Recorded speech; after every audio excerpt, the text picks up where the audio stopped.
Bonjour à toutes et à tous, c'est Amelia Castanea. Je m'apprête à réaliser votre tirage quotidien pour cette journée du lundi 3 avril 2023 à l'aide du tarot des vilains que voici et que j'ai choisi de mettre en avant durant toute cette semaine.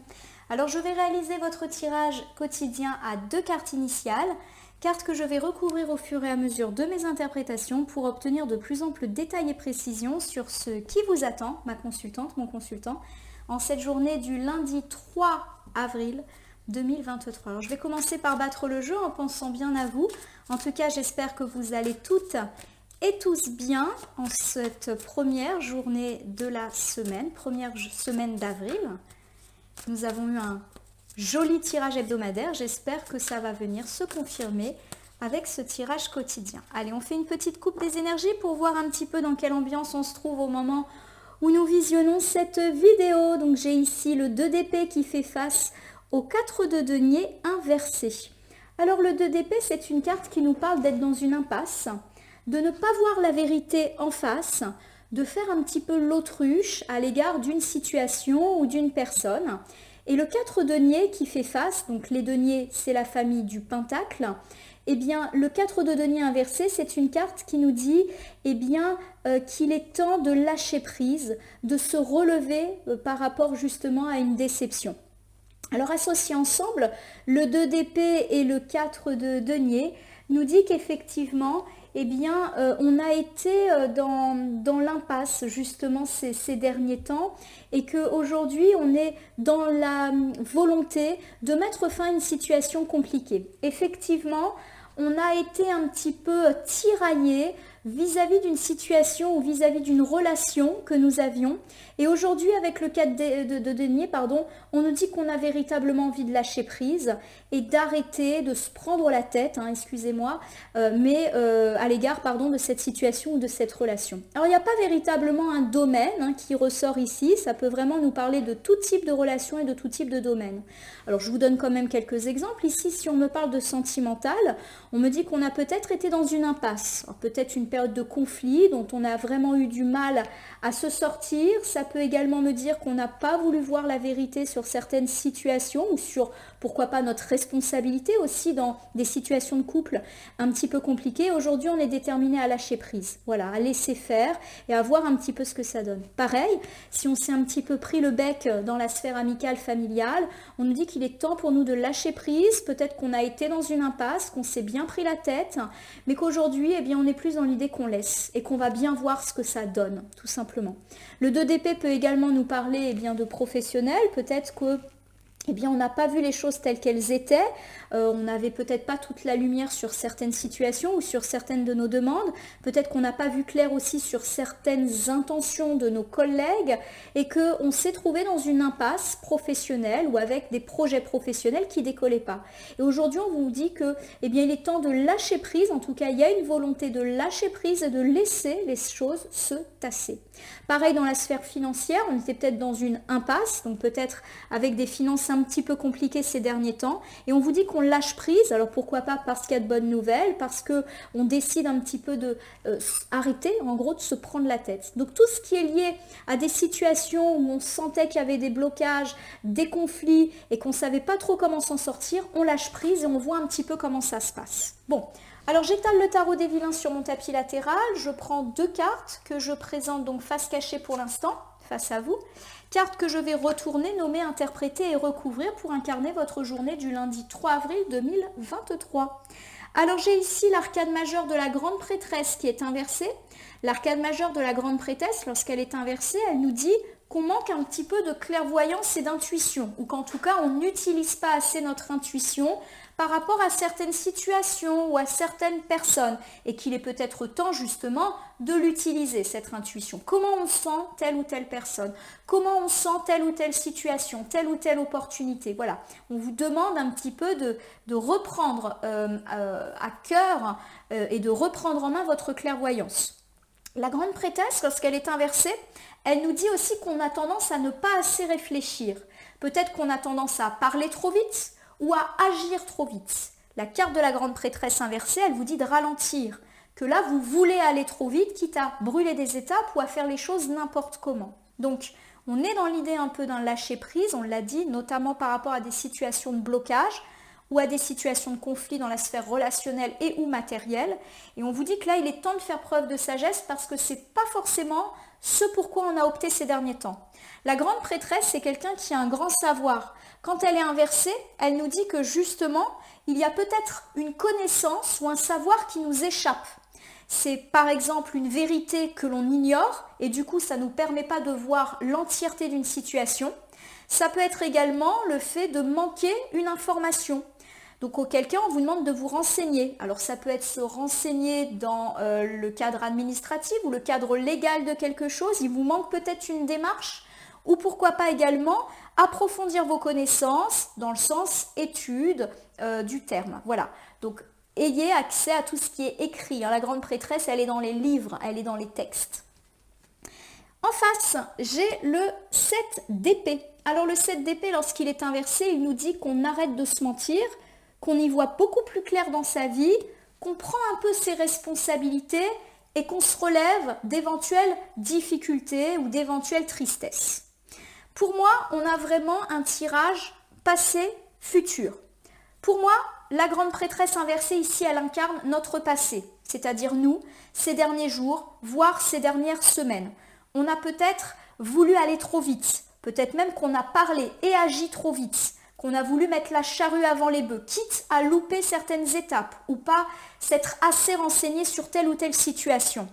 Et justement, aujourd'hui, il y a l'idée qu'on voit les choses beaucoup plus claires. On sait ce qui nous a manqué. On a su analyser nos erreurs pour ne plus les reproduire et éventuellement les corriger. On prend nos responsabilités, donc si erreur il y a eu, on assume complètement. Et on se relève aussi de cette situation un petit peu tendue dans laquelle on était. Alors on reprend ici avec la grande prêtresse à gauche qui me parle du fait qu'on a peut-être été pas sage justement ces derniers temps. C'est-à-dire qu'on a agi ou parlé trop vite, on n'a pas été patient, on a manqué de connaissances, de documentation ou une vérité nous échappait et du coup on a peut-être fait des choses pas forcément très sensées.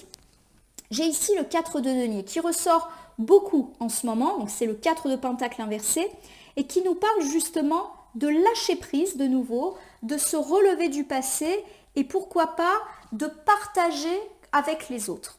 Alors c'est très intéressant parce que forcément le denier ça nous fait penser au matériel, à l'argent, il y a quand même ces pièces, ces bijoux, ces pièces d'or, ces petits diamants, émeraudes sur la carte, il y a quand même un trésor. Donc pour moi on vous invite ici à être dans le partage de biens matériels. Peut-être que la grande prêtresse nous dit qu'on a été un petit peu égoïste par rapport à ces situations et probablement parce qu'on a eu une peur de manquer mais complètement inconsidérée. Alors peut-être qu'il y a eu des difficultés financières, du coup on a fait énormément d'économies et des économies peut-être un petit peu trop, excessives. On a peut-être rogné sur certaines choses aussi qui étaient importantes pour nous. Et on nous dit que justement, il est temps pour nous de repartager. Alors ça peut être repartager avec les autres, par exemple, peut-être que vous avez mené, on va dire, des petites restrictions budgétaires à la maison et vous avez rogné sur certains plaisirs. Du coup, on va ressortir, refaire des petites sorties en famille, un petit bowling, un petit resto, chose qu'on n'avait peut-être pas fait ces derniers temps. Et on a pu d'ailleurs écoper des reproches pour ça. Ça peut également me dire qu'on n'a pas trop vu notre famille, nos amis, pour pouvoir faire des économies. Et là, on vous dit que certes, vous avez été sage, mais sage dans l'excès, ou sage parce que vous aviez tellement peur de manquer que là, vous avez été même dans l'irrationalité. Donc là, on vous invite au partage. Et puis le 4 de denier, lorsqu'il est inversé, il nous dit que quoi qu'il arrive, on lâche prise. Et on lâche prise notamment sur le plan financier parce que les choses vont mieux. Voilà.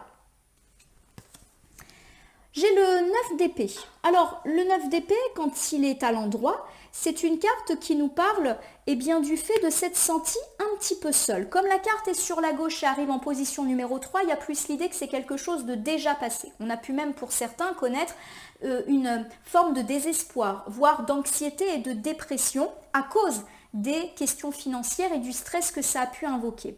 Donc, on retrouve une forme de stabilité aujourd'hui, parce que financièrement, ça a été compliqué ou en tout cas, ça a été source de stress. En tout cas, je le perçois comme ça.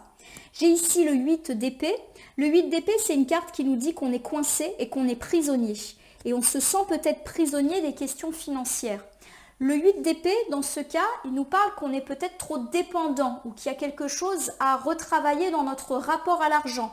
On a peur de manquer, du coup on en devient excessif dans nos économies. On peut même passer pour quelqu'un d'un petit peu radin, d'un petit peu égoïste.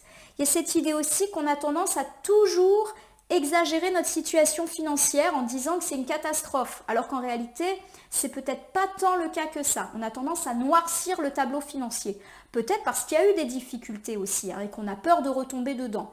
Et les cartes, ici, elles nous disent qu'il faut qu'on se détache de ça, parce qu'on n'a pas toujours été très rationnel dans ces idées-là. Alors, je vous refais ce premier ensemble.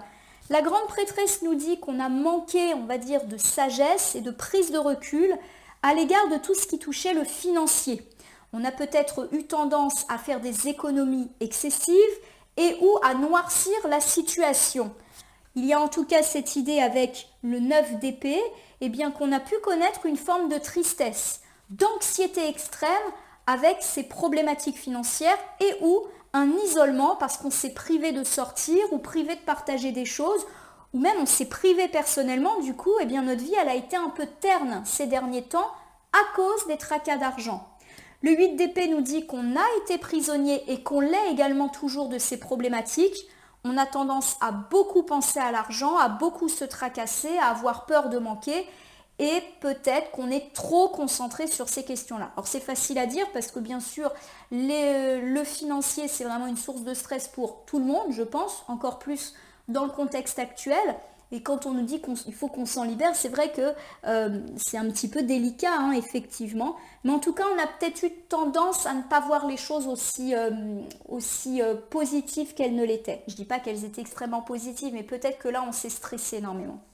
En tout cas, ce qui est rassurant, c'est qu'on a le 7 d'épée. Et le 7 d'épée, lorsqu'il est inversé, il nous dit qu'on se relève. Donc ça me parle de meilleure santé financière, mais également du fait qu'on arrête de se mentir, mais plutôt dans le sens positif, c'est-à-dire qu'on arrête de voir que le négatif et au contraire de plutôt voir les points positifs, nos succès, les bonnes nouvelles. Voilà, il y a cette idée aussi d'état d'esprit un peu plus enthousiaste. Il y a également l'idée qu'on prend nos responsabilités. Donc certes, il y a une meilleure santé financière, mais c'est aussi parce qu'on se retrousse les manches et qu'on fait en sorte de bosser dur, de faire des démarches. Voilà, c'est pas l'argent vient comme ça par surprise. On travaille. L'autre jour, j'ai un consultant qui m'a laissé un commentaire en me disant « Vous annoncez que des bonnes nouvelles financières, il n'y a rien qui vient. » Oui, il n'y a peut-être rien qui vient, mais déjà, je rappelle, les tirages sont généraux, ne peuvent malheureusement pas parler à tout le monde. Et dans un deuxième temps, des fois, le simple fait de regarder le tirage ne suffit pas. Il y a peut-être des choses à entreprendre. Tout ne peut pas être servi comme sur un plateau. J'espère ne contrarier personne en disant cela, mais il n'y a pas d'effet magique à regarder un tirage. Il faut des fois travailler ou demander ce que vous souhaitez, prospecter pour avoir des nouveaux clients, voilà. J'ai ici la carte de l'impératrice, c'est une arcane majeure très positive. L'impératrice, elle nous parle d'abondance. Alors pourquoi pas d'abondance financière? On le répète, belles nouvelles, belles opportunités dans tout ce qui est lié au matériel. Et puis l'impératrice, c'est aussi la générosité, donc le fait d'être davantage ouvert aux autres et le fait de recevoir également.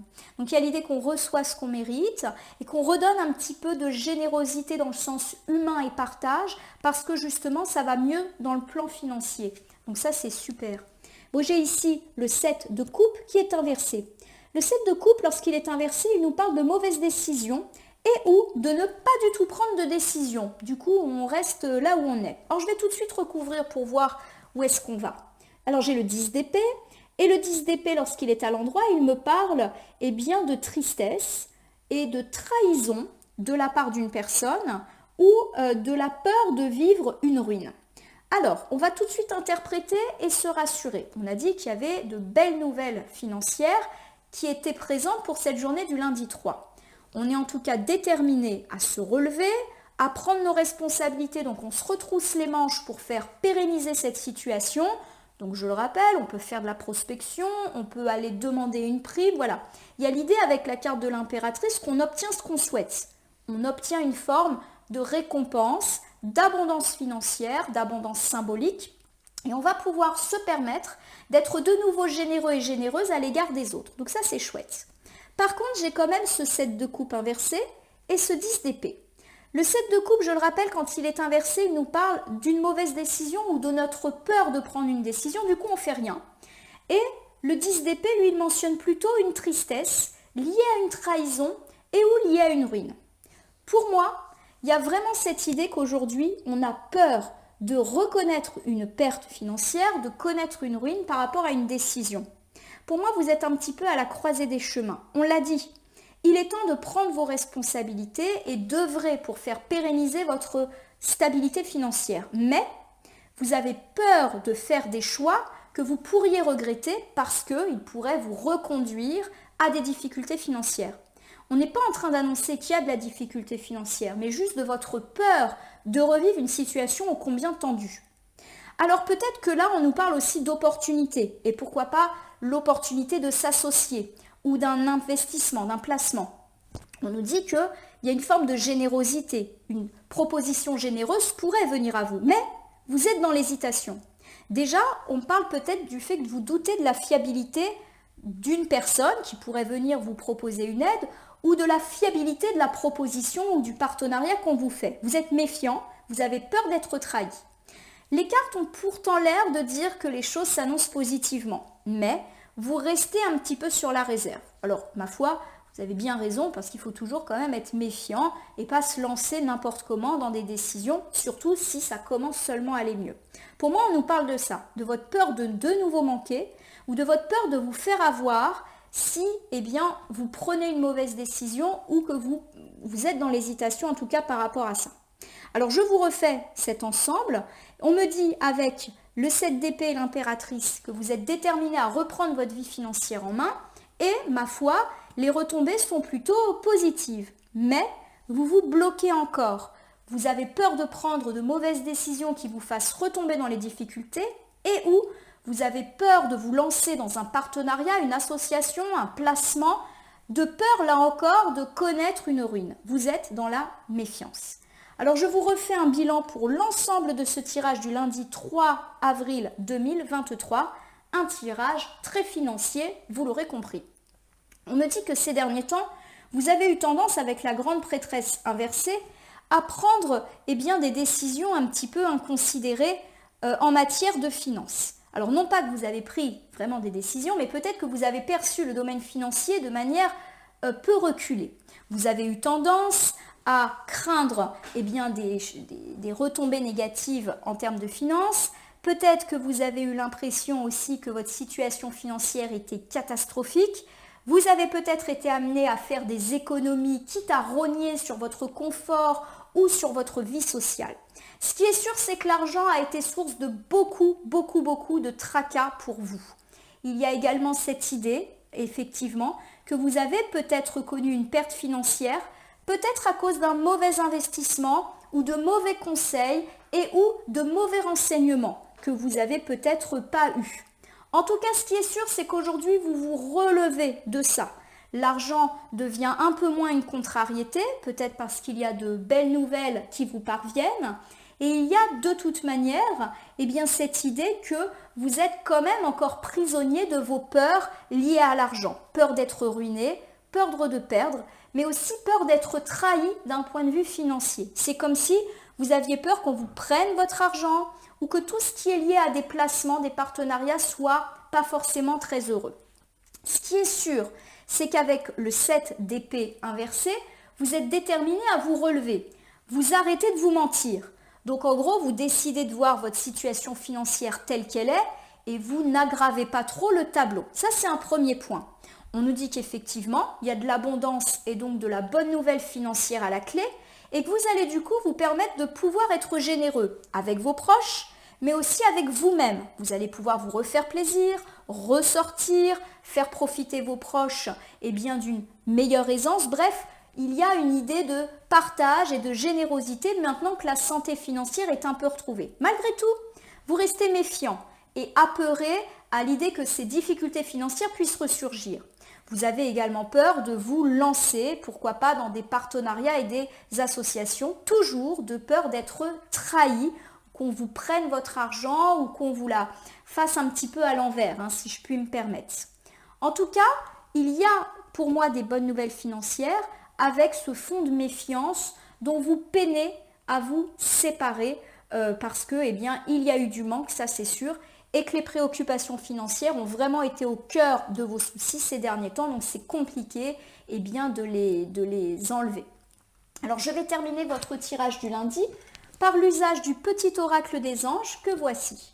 Alors, je vais battre le jeu au-dessus de votre tirage et nous allons voir si une ou plusieurs cartes volontaires se présentent à nous pour compléter ce tirage du lundi. Nous allons donc voir si on a une piste, un conseil supplémentaire. J'ai une seule carte. Bon bah voilà, c'est la carte du succès. Prends un moment pour réfléchir à ce que tu as réalisé jusqu'à maintenant. C'est souvent facile d'oublier d'où tu es parti et quel chemin tu as parcouru. Sois reconnaissant pour cet extraordinaire voyage qu'est la vie. Pour moi, on vous dit que vous êtes en bonne route pour le succès et donc un succès financier puisque pour moi, c'est la thématique essentielle de ce tirage. Effectivement, vous avez eu des difficultés et vous avez peur de les revivre. La carte ici vous dit que vous êtes sur la route du succès. Certes, il y a eu des difficultés, mais contemplez tout ce que vous avez réussi à construire, quelles sont vos forces et vos fiertés, vos capacités de résilience et concentrez-vous sur ce positif. Je ne dis pas qu'il faut oublier le négatif, ne pas tirer de leçons du passé et faire comme si toutes ces difficultés n'avaient pas existé. Non. Mais il faut peut-être un peu se détacher de tout ce que suscitent les questions financières en termes de stress. Parce que là, vous gâchez un petit peu la vie. On a quand même parlé de dépression, de solitude, d'enfermement pour certains d'entre vous, d'un manque de générosité parce qu'on a peur de manquer et de cette angoisse qui vous habite de toujours perdre de l'argent ou d'être escroqué. Vous êtes sur la voie du succès, c'est en tout cas ce que vous susurrent les anges, croyez-y et tirez peut-être des leçons de vos difficultés du passé. Voilà ma consultante, mon consultant. J'espère que ce tirage du jour pour le lundi 3 avril 2023 vous aura parlé. Je vous invite à vous abonner à ma chaîne YouTube La Corneille et le Renard Voyance Cartomancie et à me laisser un commentaire pour me dire ce qui vous a parlé, moins parlé ou pas du tout parlé dans ce tirage. Je vous rappelle qu'il s'agit d'un tirage général. Il ne peut donc pas parler à tout le monde. Ne prenez que ce qui résonne en vous. De même, si certaines cartes ou interprétations vous paraissent floues à l'instant T, elles peuvent trouver plus de sens et de pertinence dans les heures suivant le visionnage ou jusqu'à 3 jours après. Il ne me reste plus qu'à vous souhaiter une très belle journée pour cette semaine qui débute a priori fort avec de belles nouvelles financières qui devraient vous faire comprendre que vous êtes sur la route de votre succès. En tout cas, je vous le souhaite, je me le souhaite à moi également. Je vous remercie pour votre confiance et je vous dis à demain pour le tirage du mardi.